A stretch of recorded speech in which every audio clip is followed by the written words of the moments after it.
Welcome to the Avanti Woman podcast. With each episode, each conversation, we aim to empower, connect, and build women to move forward, feel confident, and thrive in healthcare, finance, entrepreneurship, and philanthropy. We're glad you're here. Good morning, ladies. I'm Nairi, your host with the Avanti Woman, and welcome to our podcast. We're already in October. Can you believe that? No. And this month, Pink Month, carries and should carry a great significance for all women across the globe. National Breast Cancer Awareness Month is observed in October to raise awareness about breast cancer and provide education about prevention, screening, and treatments. According to the World Health Organization, breast cancer became the most common cancer globally as of 2021, accounting for 12% of all new annual cancer cases worldwide. Today's episode is for every woman, mother, daughter, and friend. Every woman needs to know the facts. And the fact is, when it comes to breast cancer, every woman is at risk. I'm so honored and excited to have with us today two amazing, resilient, courageous women, both breast cancer survivors, our own Sara Citak with the Avanti Woman, and the relentless woman with unwavering faith, RoxAnne Triche. Hello. Let's hear their stories and have them take us on their journey, all the way from being diagnosed to where they are today. Ladies, welcome. It's an honor to have you both. How are you this morning? Fantastic. Doing great. Absolutely, positively fantastic. Woohoo! I love that. Awesome. And you look wonderful. Oh, thank you. So do you. Look at all your hair. What happened? Luckily I didn't lose the hair, but so let's get straight into it. So RoxAnne, so you look amazing. Why don't you share? I want to know how you got the news, and then what was that moment? It's like one of those things where, there's moments in your life where you just never forget where you were, what you were doing when you got that phone call. And this is one of those moments, right? It is. Tell me about that moment. Well, first off, I'm the one that found it. And so, as in the months following, the months previous to it, there was, my bra just kind of wasn't fitting correctly in my right side.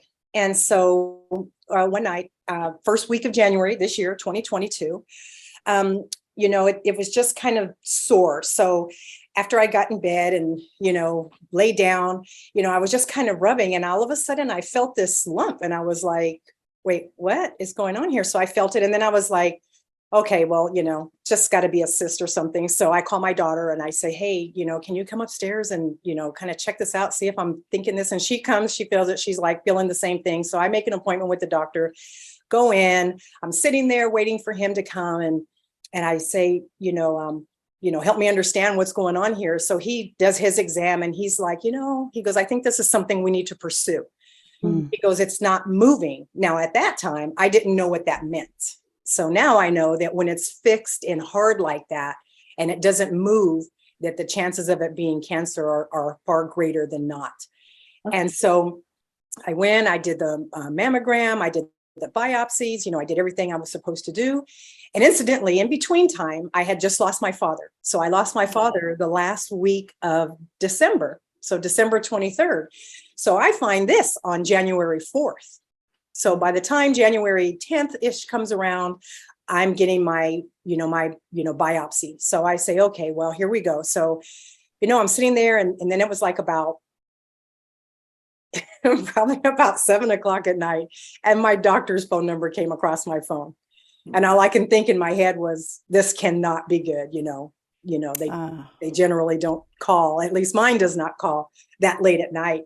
And so he's just kind of chit-chatting, and then he's just like, RoxAnne, your results and everything came back, and the pep in his voice, I was really thinking, oh, great, there's nothing here.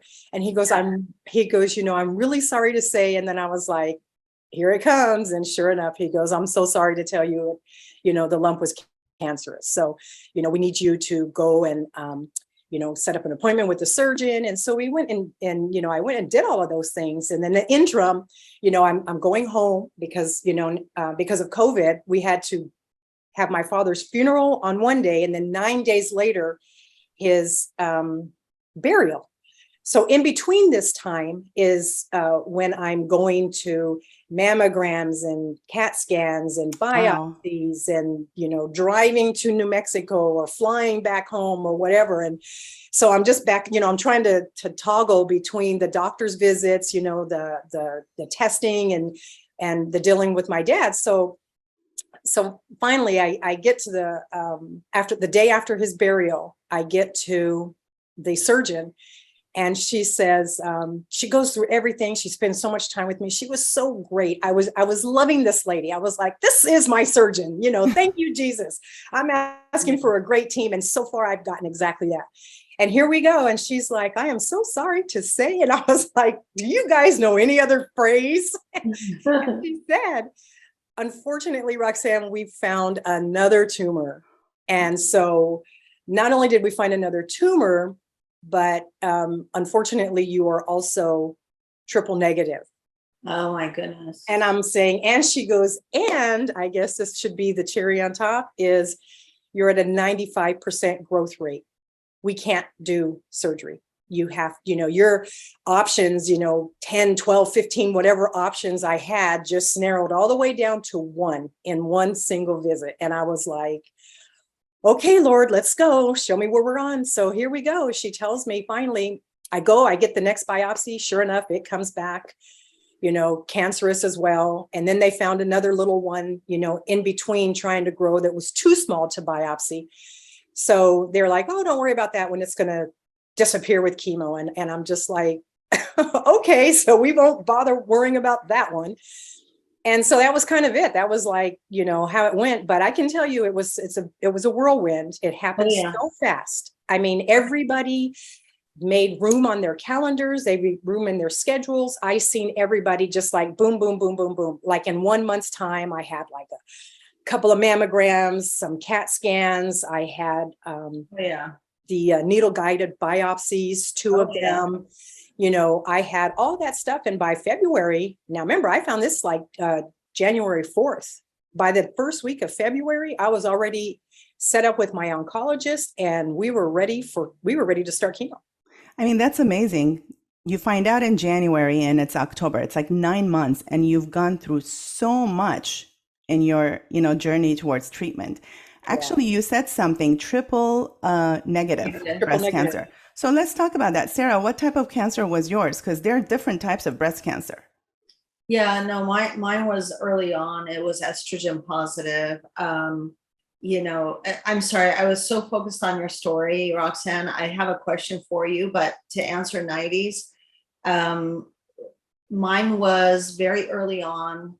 And it was estrogen positive. Mine was by accident. I was not of age. I had just come back from my honeymoon.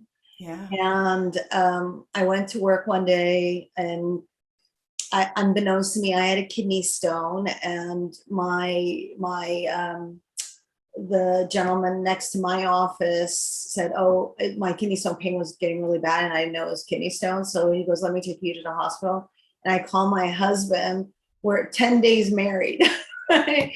And we go to the gentleman next door takes me to the hospital. I tell my husband, meet me at the hospital. They take a scan. They're like, oh, you got kidney stones. But by the way, you have an ovarian tumor. So because where the scan, when they scanned and all that. So I had gone to my gynecologist who I love. We did a laparoscopy removal of it. And I said, and my mom had passed away, from cancer, wasn't breast cancer. Actually, hers had metastasized so fast that the doctors couldn't even tell where it started from. So I said, I'm not of age, but I want to get a breast, I want to get a mammogram. Can I do that? I don't know if insurance will pay for it because, I'm not 40. And I said, I'll pay for it myself. So if they don't pay for it, I'll pay for it. So lo and behold, I went to my first mammogram. And I'm just saying, oh, whatever. I'm just doing a checkup because I'm fine. I'm young. I'm, and all that stuff. And then they call me and they're like, yeah, we want you to come back in. So I go back in. They do a needle-based biopsy, and then they held me in the room, and they're like, yep, you've got cancer. And they didn't know. And unfortunately, mine didn't go as fast as yours. Mine took longer. I think because they weren't quite sure. But I had a wonderful team. I love my team. I will never forget them, of course. They're part of your life, right, RoxAnne? They have a big footprint in your life. But before I kind of go on to my experience, because mine did take longer, and in between I had my cousin's wedding and I was the maid of honor.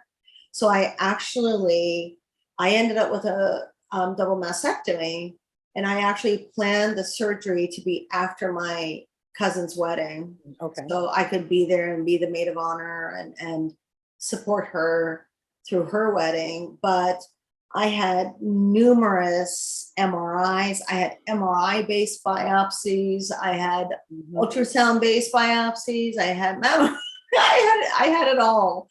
And it was interesting because, and I'll never forget one of the experiences when I had a MRI-based biopsy. They take your breast, they put it in a grid. I don't know if you had that experience, and they squish it, and you're in and out of the MRI machine, and they stick these needles in and out. Yep. And then when it was all done, they're like, oh my goodness, something happened. We're going to do it again. And I was like, oh, no. So, months in of testing. But anyhow, my surgeon, she said, Sara, with all the tests, they determine if you're eligible for a mastectomy or if you should have a mastectomy based on how many quadrants in your breast they find cancer cells. And they're like, oh, on one, we only found it in one quadrant. On the other, we found it in two. You don't have to. And I was like, listen, I go, doctor, I'm going for a full double mastectomy, cut it to the bone, take everything out, take as much skin out, take my nipples out, take everything out. I don't want to see it. I don't want to, because I said, I've got plans. Right? I have things to do. I have things to do. This is getting in the way, and let's just go for it. And of course, and I'm sure just like yourself, I had the full support of my husband. And so I said, this is the decision. And my plans and God's plan is children. So I was like, I'm going to have my kids. And so between the surgeon and the oncologist and everybody and the whole team, I was like, this is the plan. We're going to tackle this, and then I'm going to have 2 kids. So what was God's plan? And that was God's plan. And that was God's plan. God, that's awesome. Yeah, and that was God's plan. So let me ask you a question, both of you ladies. I know both of you very well, and both of you are women of faith. And share with me, when you first heard the story, yes, talk about your fears, were you afraid, what you went through, and then talk about your attitude and your faith. Both of you fascinate me with your faith and your attitude, and I think that's 80% of the battle. So let's talk about that. Share your stories about that component, how faith has carried you through. Yeah. You go first, RoxAnne, because I'm going to collect my emotions. For me, I sat down, my husband and I, the same thing, they told me, you're going to a double mastectomy, that was before they discovered that I was 95% growth rate and triple negative. And so I was already expecting that. So I completely I literally detached myself from my breast. I was like, okay, gone, no more. I mean, they would even ask me like, are you checking your breast? And I'm like, well, they're not even there anymore. And they're like, what are you talking about? I'm like, no, they're not there. Why would I check them? They're going away. Who cares at this point? Right. And so we prayed, and my husband, and I, we just prayed, and we sat down and we said, you know what? We're going to trust God. We're going to trust the team that he gave us, because this is what we prayed for. We prayed for, send us the people, send us the team, provide us with what it is that you need, and, that we're going to need. And I'm telling you, he sent the most, just like yours, he sent the most amazing team of people. Not one time, even to this very day, did I ask, why God? Why me? Never once, because this is in my faith, is that it's really none of my business. Why? Because once you give your life to Christ, your life story, your testimony, it's no longer yours. It belongs to everybody else. So we live for everybody else. Our experiences are for everybody else. And when we go through something, it's our opportunity to shine, to show what it looks like, to walk through a situation such as this with God right there, and doing nothing more than just trusting and believing in him and believing what he does. I've never cried. I've never asked why. I had zero fear. It was just like full blown on ahead. Thank you, Jesus, for the opportunity you gave me to be able to show people what it looks like to have you as the person that is there for me, that guides me, that leads me, that I follow. And so I do it with a smile on my face.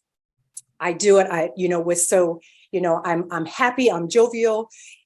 The chemo treatments, just for the record, chemo's no joke, but I did 6 cycles, and there were 21 days apart.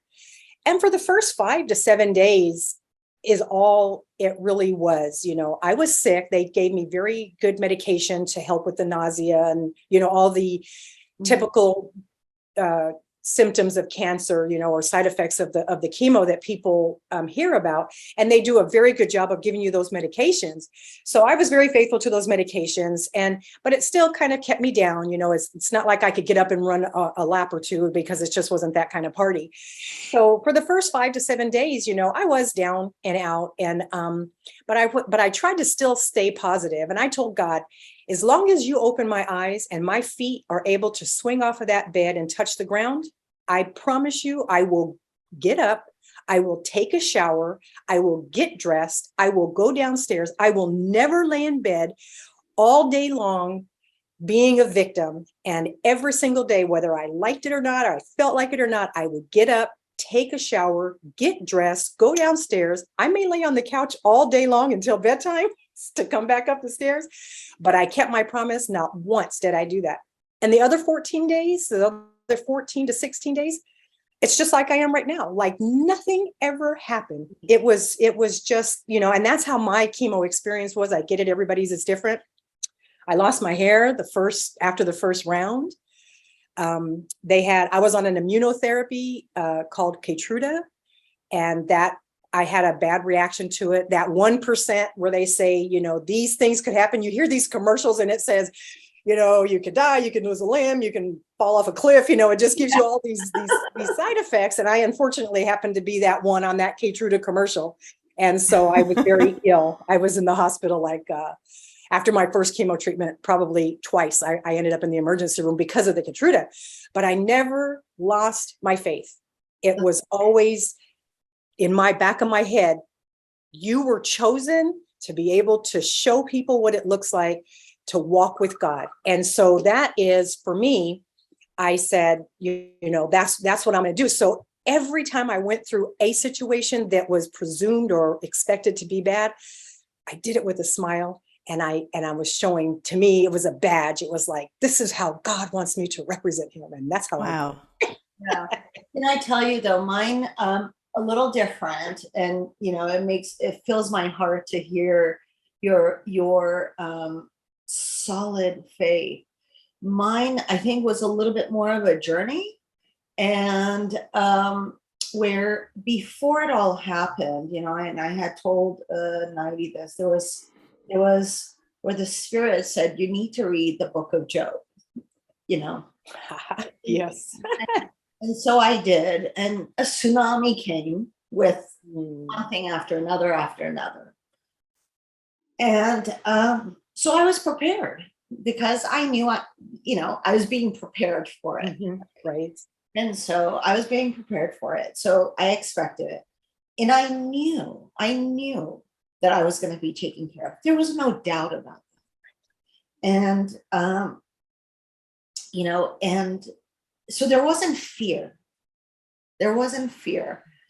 And I knew that there was a plan.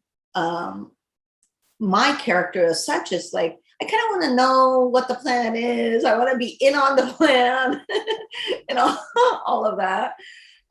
So I am more of a question. So what's the next step? What's going to happen next? I kind of want to know that because I've always had faith that I'm going to get through it.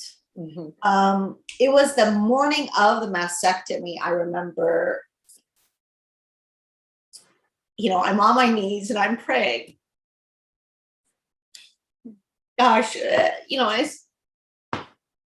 and different passages from the Bible come to my mind, and you think about it, and then you move on, and then you get the strength back and what you need, and then you walk right through the doors. You do what needs to be done. Sorry, I'm very emotional. At the end, what was very surprising, and I just have to say, the promise that was made by God was fulfilled. Wow. Praise God. That was fulfilled. But I have to say, my entire team of doctors were amazing. Each one of them were of different faith. Oh, okay. It was interesting. One was Christian, one was Muslim, and one was Jewish. Wow. Nice. All three different faiths. And when I said, doctor, at the very end, how do I thank you? What can I do to show my gratitude? And every single one of them, and these are highly respected doctors in the community, in the world, right? Mm-hmm. And they said, it wasn't me. Ooh. Praise God. God. And they all said it was God. We're talking about 3 doctors of different faith. And every single one of them said the same thing. It was interesting. Oh my goodness. That's beautiful. Wow. I mean, to hear your stories and Sara, I've known you a million years, and if there's such a thing.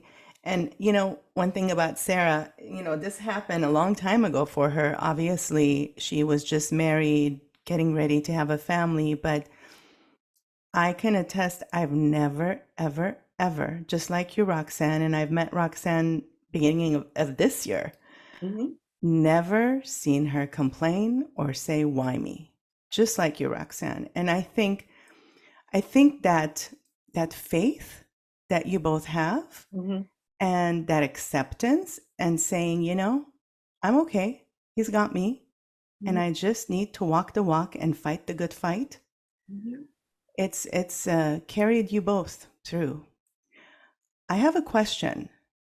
Now, both of you guys, I know, Sara, you chose completely double mastectomy. I know it's different types of cancers.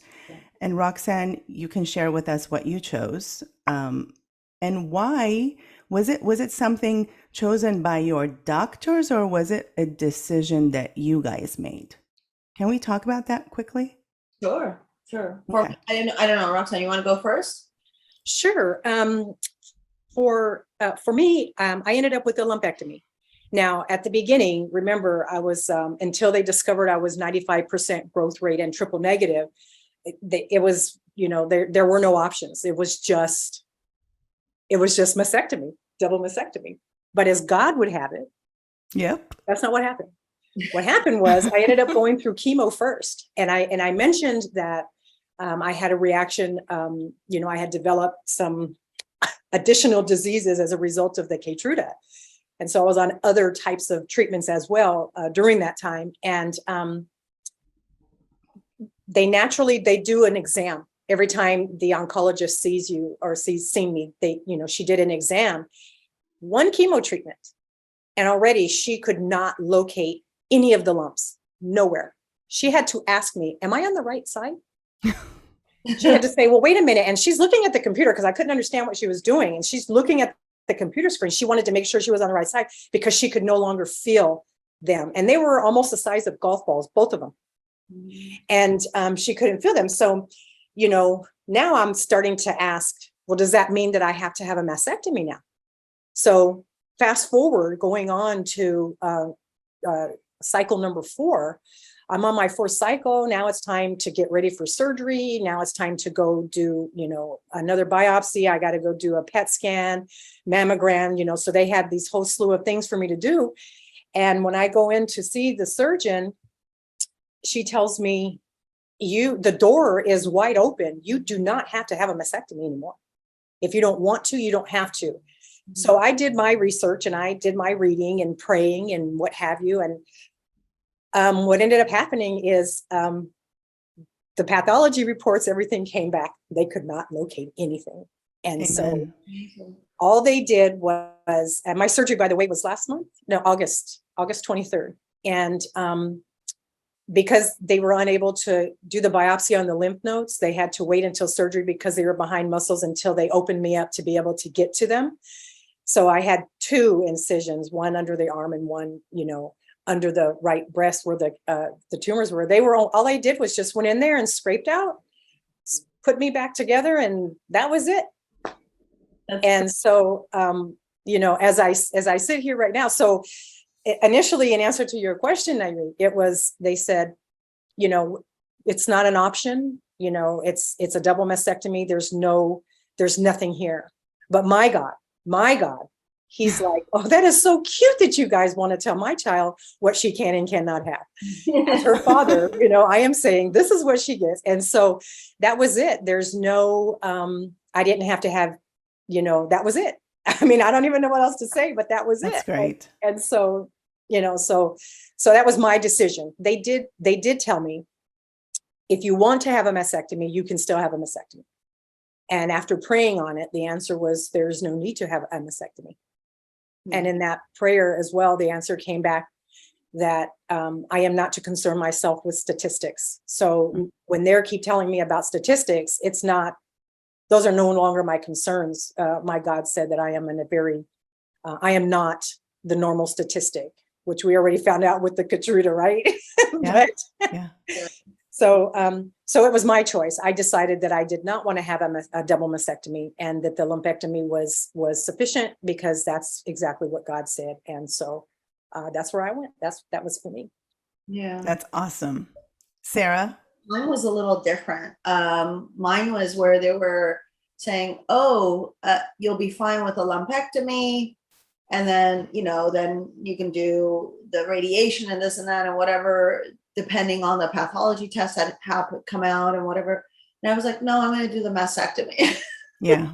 I'm going to do the mastectomy. I need to have babies. I need to have a family. I have things to do. I have things to do. So things that were planted inside, right? Yeah. And so I said, no, I'm going to have the mastectomy. And they were like, but once you cut it off, you're not going to get it back. I'm like, yeah, no, fully aware. I'm good. And I said, in fact, I want you to go down to the bone, take it all out, nipples, skin, this, that, and whatever. And after the mastectomy and after a few days at the hospital, when I come home, my doctor calls me. And because they had even said, oh, you can have the mastectomy, but we don't have to take your nipples out. We can do this, we can do that. I was like, no, all out. Everything needs to come out. And then they called me when I got home. They're like, Sara, every decision you made was right. Yeah. And none of our tests. And I've had, I don't know, a gazillion biopsies and a gazillion MRIs. Mm-hmm. And the doctor said, there is nothing that we did that showed that you should have gone with the decision you made, but your decision was, every single decision you made was right. No, they weren't my decisions. Right, Yes. right. They weren't my decisions. I was a vessel for those decisions. Mm-hmm. It's all, it's all for a purpose. And, I've said, I've got things I need to do, which is raising children. Mm-hmm. And so that was it. And that was easy. Honestly, I didn't even think about it much. I mean, Nighty, do you remember me like contemplating it? No, you were always like, next. And then by the time she had her double mastectomy, she had these metal extenders into her breast tissue. Like it was next. And before I know it, she's pregnant against everybody telling her she can't get pregnant. She's like, yeah, you think that, but my God has different plans for me. Exactly. So no, I mean, your stories inspire. Your stories are beautiful. The faith factor is really encouraging and very, very important to have that positivity. I know we're coming to our time, but if you can each take a moment and speak to the women listening in and share with them. I mean, I know, RoxAnne, you caught your own by doing your monthly breast, self-exam. Sara, you caught yours because you demanded for a mammogram. So you see how important screening is. Yeah. And when it comes to breast cancer, it's very much treatable and curable if detected early. And you ladies, detected it yourselves really. So share your message with the women listening in, perhaps going through this, perhaps many yet to come, to this journey. Yeah. Your message to them. Well, I don't think mine is a one-liner. I think there's a number of items to it. One, cancer happens, right? And it happens. There's a lot of statistics. And I think this month is important. And, unfortunately, there's a lot of people who know someone who's gone through breast cancer, male or female. And just remind everybody, this is not just for females, although it's predominantly females, it's not just females. And this month is really important. It's to be aware. You have to be aware. You have to have it in the forethought of your mind. And you got to check your health. You have to go for that mammogram. If you have family genetics around it, you have to get checked. Have the BRCA test. Go talk to your doctor. Have an open discussion with them. Share your fears. And if you have to demand things, you demand it as well. And just go for it, because it's your body. It is your body. So I would just say, just like all the other messages, be out there, be aware. Make sure you have a great team. I was blessed with an amazing team. I love my doctors. I mean, I literally love my doctors. And they are miracle workers in my mind. And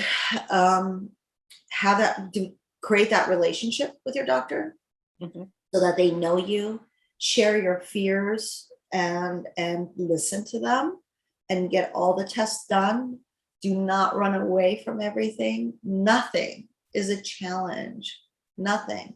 But when you walk away, that's when the challenge begins. Yeah. So you got to face it. And then if you are a person of faith, of either any of the faith, hold on to your faith and hold on to the people around you, and surround your people with good, surround yourself with good people. So beautiful. RoxAnne? So for me, I just, the big warning is that, you don't feel it. There's no indication that it's there. Yeah. It comes out of nowhere. I was at a 95% growth rate, which means she told me that my tumors got to their size in 4 to 6 months. What does that mean? That means that if I had a mammogram last year and I had a mammogram this year, it would have, the chances of it missing it are very high because it's, it was such it was just growing so fast. Mhm. So do your checks. For me, I the only thing that caused me to realize something was wrong is I used to wear underwire bras, and it just so happened that that's the exact location where where the tumors were. And so when it didn't feel right, it was just, check, feel, check to make sure. And that monthly exam, it's very important. Irregardless if you do the mammogram, if you do your annual mammograms or not. I'm of an age, I'm of a really big age. I'm over 60. So in that, for me, we do them every year. But even though I did them every year, it was not going to be detected. And because of the growth rate. So it's important to do that, and the same thing, trust your team as you were talking about, Sarah, individuals, women, men of faith, I prayed for God to send me my team. He sent me the team of doctors that he sent me. And when people ask me, well, why didn't you get a second opinion? What is there to get a second opinion about? That would be equivalent to me questioning what God is doing. Why would I do that? There's nothing to question. Cancer is positive or it's not. End of story. Why would I go somewhere else to get the same result? Just like you said, the needle punching and all of that inside of you, it's not a picnic. It's not easy. That hurts more than the cancer. Trust and believe me when I say that. And so, it's very important to listen to your body, to pay attention.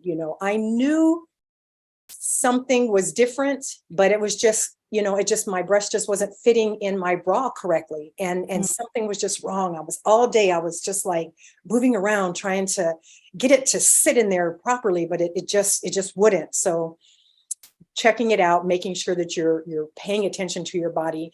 And the same thing, with your doctors, there was nothing that they said that I didn't do. They didn't even get it out of their mouth quick enough. And I was already like, okay, done. What's next? Okay, done. What's next? Done. What's next? Because it's not a picnic. It is, we can sit here on this side of it. I'm still not done with my treatment. Starting next week, most likely I will be starting radiation. So I have 20 rounds of radiation to go. And so I'm not quite done yet, but, it's a long drawn out process, and if you're not a person of faith, it could be very, very hard for some. I don't understand how people can go through these types of situations without God in their life. But for me personally, I say that, that is my biggest strength, and that's where I lean on, and that's where I'm at. So for me, I say, trust God, trust yourself, trust your decisions, trust your team. Yeah. Beautiful. Ladies, Sarah? No, I what RoxAnne said. I mean, trust God, trust your team, and trust your decisions. I think that's a wonderful message. Beautiful. Well said. Yeah, beautiful stories. Two beautiful women in pink today, right? And RoxAnne, you have the beautiful pink nails too for Yes, Breast I Cancer do. Awareness Month. Yes, both of your stories very inspiring. You are such amazing women, and your faith is truly contagious. And it's important to remember, like you said, that cancer is a disease. It happens. It's not a death sentence. And faith and positivism can be huge weapons to have in one's arsenal. So with that said, thank you so much for tuning in. I hope you really enjoyed Sara and RoxAnne's stories and you drew inspiration from them. And remember the wise adage that says, 1 ounce of prevention is worth a pound of cure. So do your mammograms, do your monthly breast self-exams, and just stay in tune with your bodies. Be in tune with your bodies. Exercise prevention, exercise, eat healthy, and laugh. I need to listen to my own advice and laugh and be happy. So thank you so much for tuning in. Please follow us at the Avanti Woman on all Apple Podcast channels, YouTube, Instagram, Facebook, and subscribe to our channel. And until next time, be well, stay well, and talk to your friends about breast cancer and talk about prevention and just raise awareness. Take care. Bye. Thank you. Bye-bye. Thanks for having me. Thank you for joining us today. For more engagement, you can find us at The Avanti Woman on all social and media platforms. Follow us on Instagram, join our community group on Facebook to chat, subscribe to our YouTube for our latest videos. You can rate us 5 stars on Spotify and leave us a review on Apple Podcasts. Thank you for helping us reach even more Avanti women just like you.